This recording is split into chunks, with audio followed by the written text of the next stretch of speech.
আমি একটা প্রশ্ন করতে চাইছি, যারা মানুষকে নিয়ে খেলতে চাইছে, রাজনীতি ধর্মকে রাজনীতির সাথে নিয়ে মানুষকে, অসহায় মানুষের দিকে যেভাবে হ্যারেস চালু করেছে, সময়ের অপেক্ষা মানুষ যখন খেপে যাবে, সামলাতে পারবে না।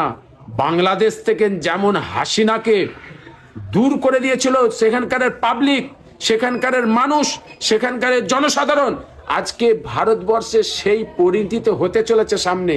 আজকে পশ্চিমবাংলায় যেই ধরনের এসআইআর কে নিয়ে যেইভাবে কষ্ট দিচ্ছে মানুষকে, আপনি অবাক হয়ে যাবেন। আমার ফুরফুরা শরীফের কথা বলছি।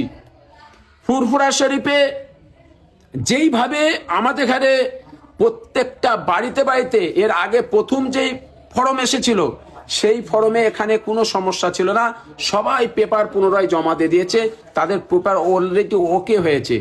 নতুন করে ফের পেপার ছাড়া হয়েছে, যেই পেপারে ফের পুনরায় নতুন কিছু সংশোধনী, নতুন কিছু ডকুমেন্টস চাইছে, ফের রিটার্ন করছে।